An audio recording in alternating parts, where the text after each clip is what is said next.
Hello, everybody, and welcome back to another episode of Coffee with the Critters, where we live stream now the first Sunday of every month at 9:30 a.m., unless otherwise noted. And we do that on our Facebook page, the Animal Behavior Center's Facebook page, and we also do that on our YouTube channel. So before I forget, next month, which is happy September now, next month is October, and we will be joined by special guests and an old friend and acquaintance, Trevor Smith of Doggy Dojo. And we will be live streaming at 9 a.m. To give us a full hour of content. For those that may be new, my name is Laura Joseph, owner of the Animal Behavior Center. We're an international educational center where we teach people all over the world how to interact with animals, and we do that through our live streaming services, which you can find on our website, theanimalbehaviorcenter.com. And if I look a little different, I've got Snow here by my side. I just had eye surgery. It was planned and I'm fine. And just I'm recovering, so I have some silk stitches coming from my eye. I don't want to gross you guys out, but yes, it is in the top of my eyelid and comes down my eye. Good morning, everybody. Welcome back to another episode of Coffee with the Critters. So for those that want to know more about the work we do, you can go to our website, theanimalbehaviorcenter.com. There you will see our services, our memberships, our webinars, all that information. I've got Snow, my deaf and blind dog, right here by my side. You can see our upcoming events on our website. We also post this on our Facebook page. And I will end today by mentioning a few of the events we have coming up. Good morning, everybody. We've got a lot of people on with us this morning. Happy Labor Day weekend. I hope everybody gets some time to enjoy and relax and take some time off. I don't, but that's okay because I absolutely love the work that I do. And as soon as this live stream's over, boom, I'm out with all the animals, which is all the birds, which I've just seen for the first time in 2 weeks yesterday. Due to recovering from my surgery, the wolves, the lemurs, the gators, yay. If anybody wants to get a hold of me, you can reach me via email at laura@theanimalbehaviorcenter.com. I answer each and every email. So with today's topic, which is, and something recently sparked this not interest, it's always been an interest of increasing complexity through enrichment and training. So many times, I don't want to get off topic. When I see animals disengaged in their environment, meaning not interacting with people, not interacting with other animals, not interacting with items in their environment. Nancy, you're out there working today too, doing the awesome work that you're doing. So the opposite of bored is energized and engaged. I love seeing animals thriving, energized, and engaged with their environment. So what I don't want to see is a bored or unengaged animal. So I wanted to start off by saying, what does unengaged or what does bored look like? Uninterested, lack of excitement, lack of interaction, doesn't hold attention. The environment's not challenging. The animal's not stimulated, either physically or mentally. And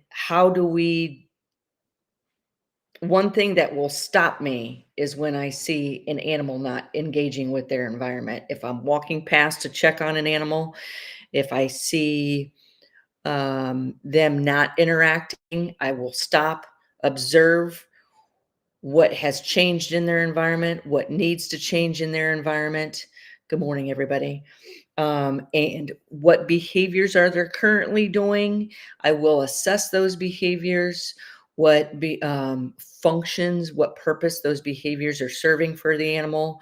Is this animal thriving in their environment?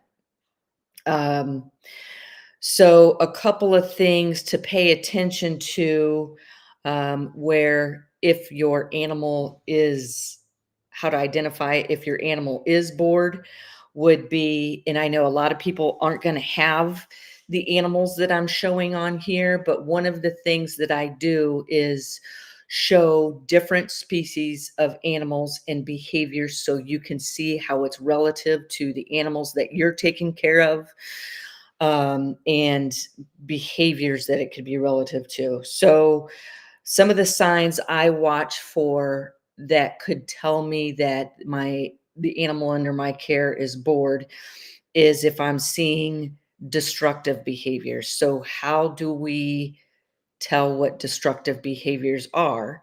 How do we know the difference between engaging and destructive? Is the animal destroying their environment? Are they not focused on the so-called enrichment we have provided? Animals can be destructive in numerous different ways. They could be taking apart their environment, taking apart their enclosure.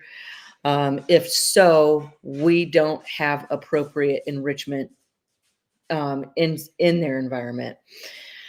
You can have excessive or increased vocalization, such as if you're working with parrots, it's excessive screaming that can become rhythmic screaming.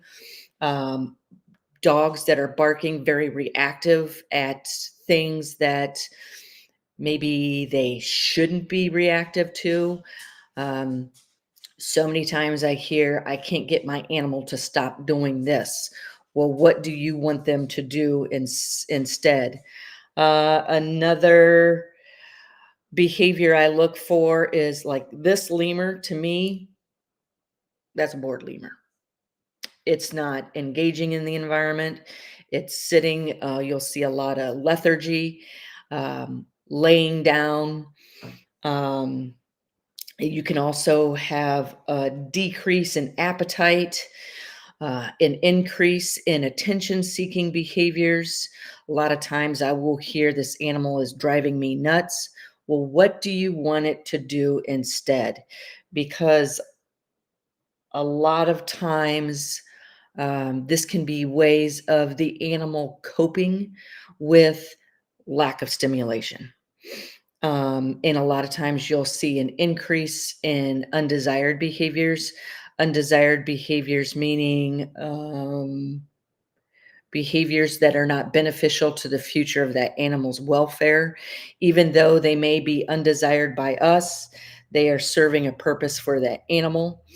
And if you guys want to mention anything, like, I mean, I see it with some of my animals. I'm not saying that, we don't have some of these behaviors, but I'm sharing with you, these are signals that yes, we need to implement something different, new into their environment to get these animals engaged. Um, so, oh, I forgot to mention one, abnormal repetitive behaviors such as excessive grooming, preening, um, with, is the animal consistently licking a certain area of their body? Um, showed this bird because this was a bird I did step in. I was called in to, uh, assess, and this bird was once, it doesn't matter what it was once doing, but what it's currently doing is it moved to excessive preening, then became plucking, then became mutilation. These behaviors, excessive grooming, preening, barking, vocalizations, mutilation, barbering, can all become a form of abnormal repetitive behavior, sometimes known as stereotypies. Um, some other ones to look for are the animal consistently spinning, chasing its tail, um, running from one side of a room or enclosure to the other, touching the same part of that room, um, licking the walls. Um, this can be a way for the animal coping with a unstimulated environment. And I don't want an animal in my care having to cope with being under my care. That means I am not doing enough and I can do better. And with each animal I take on, a lot of times people are like, you have so much help, you have all these bodies helping you with enrichment. I take the care of each and every one of the animals very seriously, because when I take on an animal, not only do am I feeding that animal, I have to design the appropriate enclosure for that animal. I have to redesign enclosures, because with predictability can come boredom. With boredom can come all these behavior issues and a decrease in the animal's welfare. So hey, Sophie, I have to take their enrichment into consideration. Do I have enough time for this? I have to take their training into consideration. And my gateway to training animals is through enrichment. Their enrichment is always my top priority. And I have found through designing enclosures and enrichment for these animals, that their primary form of enrichment is in training, through training using positive reinforcement and applied behavior analysis. And that is what's bringing me to this topic today. Are our animals bored? How can we increase the complexity of their enrichment? And if training using positive reinforcement and applied behavior analysis is a primary form of their enrichment, because it offers social enrichment, mental enrichment, physical enrichment, in learning, um, our training can become boring. So I don't want to see people out training the same old things, because, like I said, with predictability comes boredom. They can get so bored with what we're training them. And training is a primary form of communication I have found with any animal. That's why I do what I do. So before I move on to ways to increase their enrichment, I'm going to talk about um, there's a lot of scientific studies out there showing mental states related to being bored. And you can see those could be restlessness from your animal, frustration, irritation, high anxiety, apathy, loneliness, very unmotivated, having a hard time getting them engaged with their enrichment, getting them shaping the behavior of them interacting with you. So we can prevent and change these behaviors through in their mental states through enrichment. Um, looking at the photos here, and enrichment can be many things. It can be, let's see if this changes. Let's say it's hide this, show this. So some of the work that we're currently doing, I am trying to build my team so big that all I'm doing is training, training, training, training. We have a fabulous enrichment team. We have a fabulous team of caretakers, which are responsible for feeding. Did they get their AMs? Did they get their PMs? Checking off the checklist to make sure. So this is a photo of my training session with one of my training sessions, recent training sessions with the Timberwolves. This is Naomi. We have Jenks and Naomi. And enrichment can be many things. We're constantly looking at changing the environment. When I do these live streams, watch for the backgrounds of these photos. Are they changing? There's a lot involved here, to the point where um, it's hard for me not to work 7 days a week. But when you own your own business, every day is a Monday. When you love what you do, every day is a Friday. So every day is a Friday for me. That is why I'm back to work yesterday. I'm working today. I'm working tomorrow, Tuesday, Wednesday, Thursday, because we've got an event coming up. But I'm working because I want to be with these animals. I want to see them thriving. Enrichment can be many things. Like I said, a change of the environment, opportunities for the animal to engage with objects in their enclosures, in their environments, the opportunity to engage with different people. Um, this is why we like to get different trainers. And I am in the process of this now, trying to get people out there training besides just me, because when it's just me, the animal can get over bonded to me. Do I like that bond with the animal? Yes. Do I want to keep that animal engaged in thriving mentally and physically? Yes. And I need to introduce different people. Um, so their enclosures, their environments need to be changing. The sights need to be changing. The sounds. Excuse me. This We can offer enrichment through variety. That is variety of reinforcers, variety of people engaged, variety of objects in their environment, variety of sounds, sights, things that they can ingest, food. Was just thinking, what was I going to say about variety? Variety and change. I don't know. I can't remember. Um, but with Jenks, oh, I know what I was going to say. Jenks and Naomi, the Timberwolves, we were live streaming, and Brooke was helping me recording a training session last week when I went out, when I was supposed to not be at work because of my eye. I went in anyways, and I trained the wolves. And I walked into their enclosure.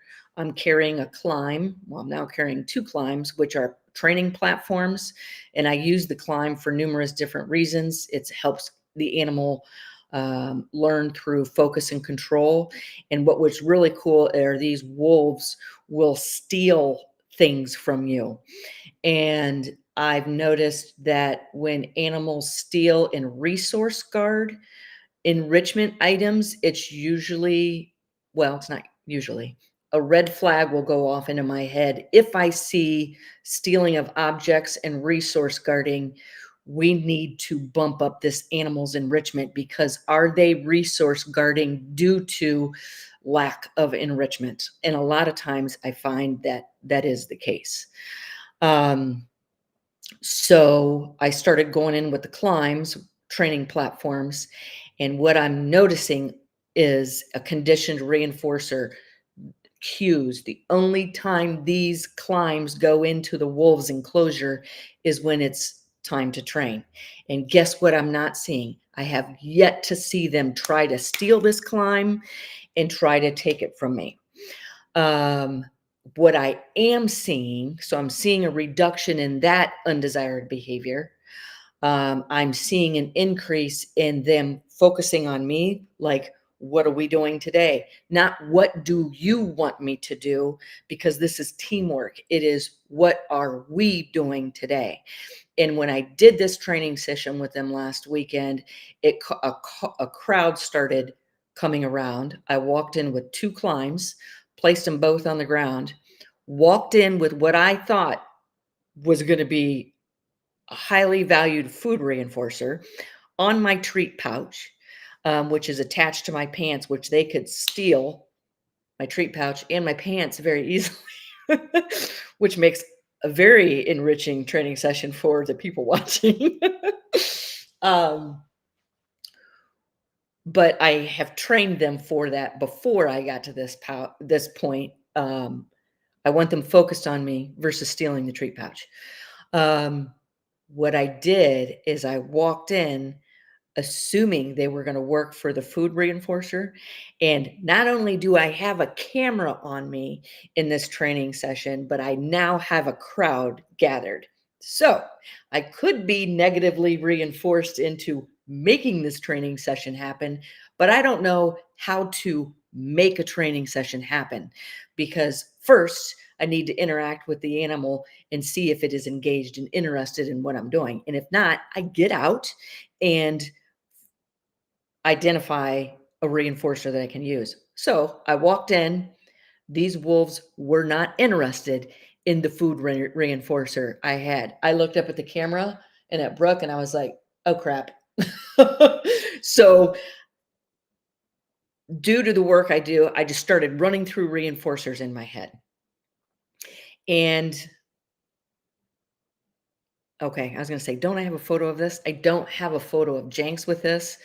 Um, but it was so cool because the training started happening. I identified reinforcer with Jenks, which is our large male timber wolf, which was touch. So I shaped the behavior of 1 foot on the platform with a scratch. He would likes his shoulders and his belly scratched. I can't have him stationed on the climb if he's on his back asking for a belly scratch. So then I shaped 2 feet. I'm using differential reinforcement, which shaping is differential reinforcement, reinforcing one or more other behaviors while extinguishing all others. That is shaping. So I shaped the behavior of 1 foot on the climb, scratch, 2 feet on the climb, bigger scratch. We're using different factors of reinforcer effectiveness to keep shaping moving forward. 3 feet on the 3 feet on the climb, 4 feet on the climb. What I have found out are timber wolves can be so large that they can't fit they can fit all 4 feet on the climb. They just have to be really close together. Um, and all of that came together by showing how I was using attention, tactile interaction as a reinforcer because the meat treats I had on my hip were not going to work. And it ended up being such a fabulous live stream and training session for the people watching. Um, so my point is our training can become very boring if we're training the same old things. We will see that animal remove itself from the training session. It can be negatively reinforced to sit there because it's thinking this is the only way I can get that reinforcer is to just bear through the boredom and predictability of this training session. I want to see anticipatory behaviors. I want to see myself and the things that the animal and myself are working on together be a primary form of enrichment, keeping that animal thriving in their environment. Um, Brooke says, hey, Brooke, I'll see you in a couple minutes. You're going to find Jank standing on the corner with a cardboard sign that says, will work for loves. um, so let's see. I want to make sure. Oh, so I want to share with you, make sure I got through everything. So our training can be so predictable, training the same old things, train something new. We can increase complexity through training a variety of behaviors, a variety of different people involved in the training, increasing the challenges, increasing their mental stimulation, increasing the complexities of what we're asking. So I just posted this the other day on the Animal Behavior Center's Facebook page, which was what sparked my topic for um, this coffee with the critters, which is increasing the 3 C's in our training, which is choice, control, and complexity. So we can chain behaviors, which means tying 2 or more behaviors together before bridging and reinforcing. And I want to show you an example of what I did. We talked about this in the Parrot Project. The wolf training is happening in our advanced level membership. Um, so Rico, is over 20 years old. I've had him since he was 5 months old, and one of my interests into working with parrots was how complex they are. If you don't want to have your mind continuously challenged, um, don't get a parrot, because they need this consistent, challenging, changing environment. A lot of animals do. You often hear me say the more intelligent the animal, the harder it is to keep. That is the parrot. So when we chain behaviors, we when we're getting ready to talk about this in the advanced and in the foundation's membership and in the parrot project. When you take behavior A, you train this, take behavior B, train this, and then you try behavior A to behavior B, and what happens next is a bridge and a reinforce and delivery of reinforcement. You can take behavior A, B, C, D, chain them all together, which means A, you ask A, you ask B, you ask C, you ask D, then you bridge, then you deliver reinforcement, which could be a scratch on the belly, a scratch on the back of the neck, just the opportunity to hear how awesome the animal is. That's Rico. He will work to hear the word good and how amazing he is, because he is. So I increase complexity through enrichment by chaining a series of behaviors with him. You can watch the full video on the Animal Behavior Center's Facebook page, but here it is. This is the behavior chain I taught him, which is, sorry, don't mind me not to forget about talk about ratio strain, but pick up the bead. Then the next behavior is, there's no bridging and reinforcing in between because I'm chaining all these behaviors. Drop the bead in the bucket. Then the next behavior is turn around. Then the next behavior is walk a distance. Then the next behavior is pick up the syringe, which holds the reinforcer. Then the next behavior is target. Or no, I didn't show this part. He has to put it in my hand.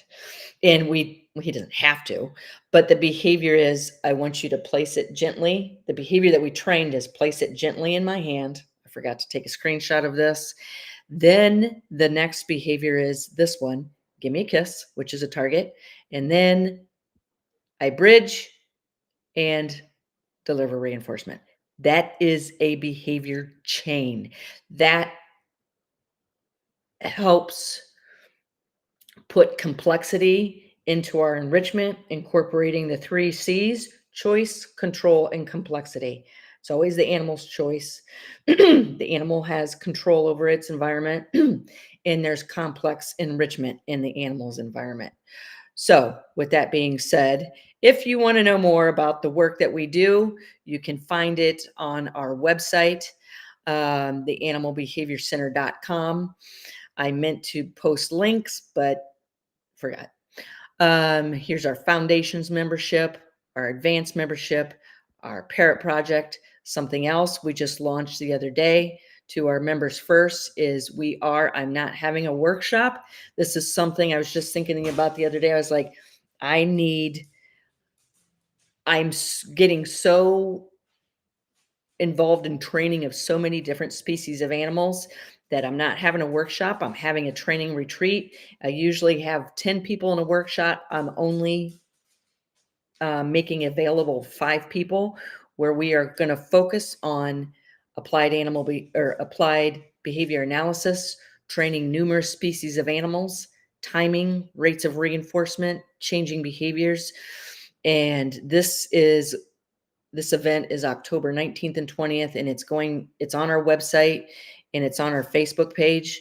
Also, if you're following the work that we do, and if you're local, if you Google breakfast with the lemurs, this event is going to show up. I know, because I've Googled it several times and this is the only event that shows up. This is the event that me and several people at the Animal Behavior Center have been working very hard on putting together, correct, Brooke? And I'm on my way out to keep working on this. This is, I think it's next Saturday. And it's an exclusive event. We've never offered it before, and you're going to see some pretty cool, amazing things. One other thing I want to mention is our nonprofit, the Sam I Can Foundation. We are having a fundraiser for Bruce. If you go to the Sam I Can Foundation's Facebook page, Bruce is the young American alligator that was found in a local waterway here in Northwest Ohio. We were contacted to take this animal in. No, it cannot be released. Okay. Bruce cannot be released. He's too desensitized to people and is being fed by people. So we are building him two new enclosures. One is outside with a big concrete pool, and one we want to start on, which is inside, which involves a lot.